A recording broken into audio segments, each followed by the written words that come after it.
আমরা সবাই জানি যে সংঘর্ষে লোহা ভাসে। কেন বললাম এই কথাটা? যে চলমান যে ইরান যুক্তরাষ্ট্রের যে ম্যাচ বা টানটান উত্তেজনা, এই সিচুয়েশনে যে সৌদি আরবের যে একটা অভূত পরিবর্তন, এই পরিবর্তন থেকেই আমি বলছি যে সংঘর্ষে লোহা ভাসে। আমরা সবাই জানি সাম্প্রতিক সময়ে বা কিছুদিন থেকে বা গত কয়েক মাস থেকে, কয়েক বছর থেকে যে সৌদি আরব যে তুরস্ক এবং পাকিস্তানের সাথে একটা সঙ্গ দেওয়া শুরু করেছে। এই সঙ্গ দেওয়াতে তারা যুক্তরাষ্ট্র ইসরায়েল থেকে কিছুটা কিন্তু তাদের নীতি থেকে সরে যাচ্ছে আমার মনে হচ্ছে। সংঘর্ষের লোহা ভাসে ইরান এবং অর্থাৎ পাকিস্তান এবং তুরস্ক, তারা চেয়েছে সৌদিকে কিছুটা পরিবর্তন করতে এবং তারা কূট কৌশলে সেই সৌদি আরবকে অনেকটাই হেদায়েত বা অনেকটাই আর কি নীতিটা পরিবর্তন করাতে সম্মত হয়েছে। এখন সৌদি আরবের এই অবস্থান, এই কূটনৈতিক অবস্থান, সেটা উপর আল্লাহ দান করলো নাকি তারা ইরানের ভয়ে, ইরানের হামলার ভয়ে এমনটা করতেছে, সেটা আল্লাহ জানে। যদি আল্লাহ তাদের হেদায়েত দান করছে তাহলে তো আলহামদুলিল্লাহ, কিন্তু যদি সেই হামলার ভয়ে তারা এমনটা করছে তাহলে তারা কাজটা কি করছে আপনারা বলবেন। আর সৌদি আরবের বর্তমান শাসককে, সে আমার কিন্তু এক মোটেও পছন্দ হয় না। আমি কিন্তু এর আগে বলছিলাম যে সৌদির বর্তমান বাদশাহী একটা ভণ্ড। কেননা সেখানে মুসলিম নারীদের দেখুন খুলে দেওয়া হচ্ছে, ওপেনলি তারা ঘুরে বেড়াচ্ছে, গাড়ি চালাচ্ছে, স্টেডিয়ামে হাঁটাচলা করছে। সেখানে বাংলাদেশের নারী আমার মনে হচ্ছে সৌদি বর্তমান নারীদের চেয়ে অনেকটা নিরাপদ এবং অনেকটা পোশাকের স্বাধীনতা আছে। কিন্তু সেই সৌদির বর্তমান বাচ্চা তার কি করছে, নিজের স্বাধীনতার নামে, বাক স্বাধীনতার নামে, পোশাকের স্বাধীনতার নামে তারা ওপেনলি সবকিছু খুলে দিচ্ছে। ইজ নট জেনারেল, এটা কিন্তু চলতে পারে না, ইটস নট কন্টিনিউ। সেখানে ইরান এবং যুক্তরাষ্ট্রের যে বর্তমান যে ক্রমবর্ধমান যে উত্তেজনা, সেই উত্তেজনা কিন্তু হামলা, একে অপরকে হামলার, একে অপরকে নষ্ট করা, একে অপরকে ধ্বংস করার যে একটা কিন্তু প্রয়াস, তারা কিন্তু হুমকি ধামকি দিয়ে আসছে তাদের কথাবার্তা, বক্তব্যে, কূটনৈতিক চালচলনে। সেখানে সৌদি আরব, কাতার, বাহরাইন, ওমান, এদের মতো দেশগুলো, উপসাগরীয় দেশগুলো, তারা নাকি বলেছে যে যুক্তরাষ্ট্র যেন হামলা না করে, অর্থাৎ তারা চাপ দিচ্ছে। কেনটা এমনটা হবে জানেন? কেন এমনটা করছে জানেন?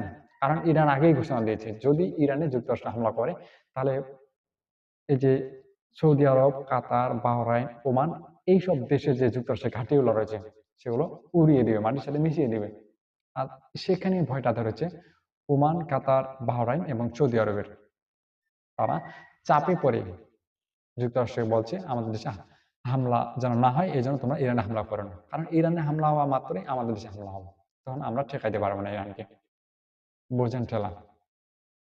এই যে ইরানের খামেনি প্রশাসন, তাদের ইসলামী গার্ড বাহিনী, ইসলামী বিপ্লবী গার্ড বাহিনী, তারা কিন্তু সোচ্চার।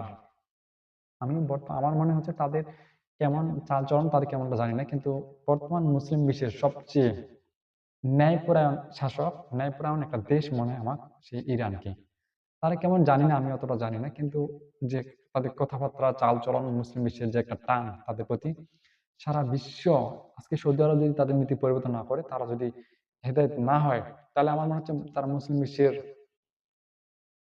কোনো টান আকর্ষণ করবে না। মুসলিম বিশ্বের মানুষগুলো কিন্তু তাদেরকে তেমন আর আগের মতো ইয়ে করে না। কারণ আমাদের ওখানে মক্কা মদিনা যেতে হয়, আমাদের হজ করতে হয়, এই জন্য সৌদির বর্তমান বাচ্চারা এতটা সম্মানের পাত্র হয়। নইলে এরা মানুষদের এত সম্মান করতো না। কিন্তু ইরান যুক্তরাষ্ট্র, ইরান ইসরায়েল ইস্যুতে সৌদির নিশ্চুপতা এতদিন থেকে মানুষ ভালোভাবে নেয়নি, কিন্তু এবার হঠাৎ সৌদি ইরানের পক্ষ নেওয়ায় আলহামদুলিল্লাহ এবং গোটা মুসলিম বিশ্ব হাসছে আছে। সৌদির এমন অবস্থান পরিবর্তনে সবাই আলহামদুলিল্লাহ বলছেন। সৌদির এমন অবস্থান, সেটা কি হেদায়েত নাকি ইরানের চাপ? যারা ভিডিও দেখছেন অবশ্যই কমেন্টে জানাবেন। আর তাদের এমন চাপে পাকিস্তান এবং তুরস্ক কোনো অবদান রাখেছে কি? যারা ভিডিও দেখছেন কমেন্টে জানাবেন। আমি আগেই বলেছি যে সংঘর্ষে লোহা ভাসে। সৌদি আরব যখন ইসরায়েলের সাথে সংঘাত ছিল, তখন তাদের ইসরায়েল বুঝিয়েছিল এই ইরান তোমাদের হামলা চালাবে, ইরানকে ধ্বংস করো, নাহলে তোমরা মুসলিম বিশ্বের যে শাসক হতে পারবে না, ইরান শাসক হয়ে যাবে। সৌদি কি করলো? হিংসে জ্বলে তারা ইরানকে মারার জন্য, ইরানকে নষ্ট করার জন্য, ইরানকে ধ্বংস করার জন্য তারা ইসরায়েলের সাথে হাত মিলিয়ে ইরানে হামলা চালানোর জন্য বিভিন্নভাবে তাদের গোয়েন্দা তথ্য দিয়ে, বিভিন্ন তথ্য দিয়ে, আশ্রয়স্থল দিয়ে ইসরায়েলকে সাহায্য করে, যেন তারা ইসরায়েলে অর্থাৎ ইরানে হামলা চালায়। কিন্তু ইরান কি করলো? তারা জানে কোথায় ধরলে কি হবে। তারা হাতে ধরেনি, পায়ে ধরেনি, সরাসরি গলায় ধরেছে। ব্যাস, এখানেই সৌদি শেষ। আমরা মুসলিম বিশ্ব বর্তমান সৌদি, ইরান, তুরস্ক, পাকিস্তান, তাদের একতাবদ্ধ এবং স্ট্রংলি একটা পজিশন চাই, যাতে মুসলিম বিশ্ব আপনাদের ফলো করবে। আপনাকে ইউনাইটেড একটা অর্গানাইজেশন ক্রিয়েট করেন। আমরা বাংলাদেশ থেকে যথেষ্ট কর্মী পাঠাবো, কারণ আমরা বাংলাদেশের যতটা ইকোনমিক ব্যালেন্স নাই আমাদের।